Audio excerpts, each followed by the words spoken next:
Welcome to S4 media. రాష్ట్ర వ్యాప్తంగా భూ సమస్యలపై ఎప్పటి నుంచో ప్రజల్లో తీవ్ర అసంతృప్తి నెలకొన్న సంగతి తెలిసిందే.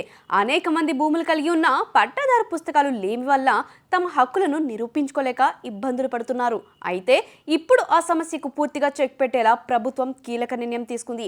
భూముల రిజిస్ట్రేషన్, భూ హక్కులు, మ్యూటేషన్ లాంటి అంశాల్లో పూర్తి పారదర్శకత తీసుకురావాలని ముఖ్యమంత్రి చంద్రబాబు నాయుడు స్పష్టం చేశారు.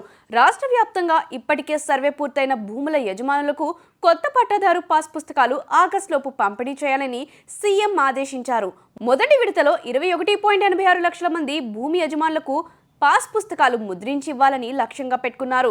ప్రతి పాస్ పుస్తకంలో QR కోడ్ ఉండి ఆధార్ కార్డ్ ఆధారంగా ఆయా భూములకు సంబంధించిన వివరాలను యజమానులు డిజిటల్గా సులభంగా తెలుసుకునే విధంగా సాంకేతికంగా మార్చనున్నారు. ఇకపై ఎవరి భూములు ఎక్కడ ఉన్నాయో తెలుసుకోవడానికి పాస్ పుస్తకం చేతిలో ఉంటే చాలు.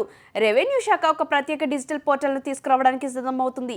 ఈ పోర్టల్ ద్వారా రాష్ట్రంలోని ప్రతి భూమి లొకేషన్ను ఫిజికల్ మ్యాప్ రూపంలో చూడవచ్చు. హద్దులతో పాటు యజమాని వివరాలు, భూమి రకాలు, ప్రభుత్వ భూములు, రిజర్వ్ ఫారెస్ట్లు, రోడ్లు, చెరువులు, ఆక్రమణలో ఉన్న స్థలాల వివరాలు కనిపించనున్నాయి. ఇది భూముల కొనుగోళ్లు, అమ్మకాల్లో భూ వివాద పరిష్కారంలో పెద్ద దోహదం చేస్తుందని భావిస్తున్నారు. భవిష్యత్తులో భూ రిజిస్ట్రేషన్ కోసం ఇది కీలక ఆధారంగా పనిచేస్తుంది. రెవెన్యూ శాఖపై సమీక్ష సందర్భంగా ప్రజల భూ సమస్యలు పరిష్కరించడం ప్రభుత్వ ధ్యేయమేనని సీఎం చంద్రబాబు చెప్పారు. గత ప్రభుత్వ కాలంలో ఏర్పడిన భూ అక్రమాలపై ప్రత్యేకంగా దృష్టి సారించాలని సూచించారు. ఇకపై ప్రజల నుంచి వచ్చిన భూ దరఖాస్తులపై ప్రత్యేక డ్రైవ్ల ద్వారా పరిష్కారం చేయాలని రెవెన్యూ శాఖ అధికారులను సూచించారు. భూముల పేరు మార్పులు విషయంలో ఇప్పటికే ఆటోమేటిక్ మ్యూటేషన్ పద్ధతిలో 1.93 లక్షల దరఖాస్తులు వచ్చినట్లు, అందులో 1.77 లక్షలు పరిష్కారమయ్యాయని అధికారులు తెలిపారు. ఇకపై ఇంకా వేచి ఉండాల్సిన అవసరం లేకుండా స్వల్ప సమయంలోనే భూమి పేరు మార్చే విధానాన్ని ప్రభుత్వం మరింత వేగవంతం చేయనుంది.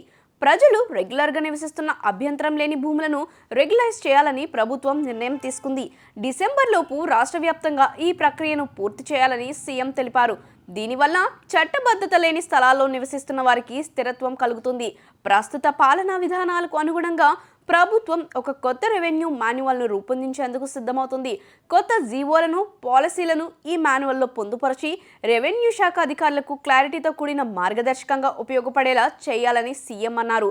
భూమి మీద హక్కును నిరూపించుకోవడం ఓ సాధారణ పౌరుడికి ఎంత ముఖ్యమో అందరికీ తెలుసు. ఆ హక్కును సాధికారికంగా చాటుకునే పాస్ పుస్తకం ఇక ఆగస్టు నుంచి అందుబాటులోకి రాబోతుంది.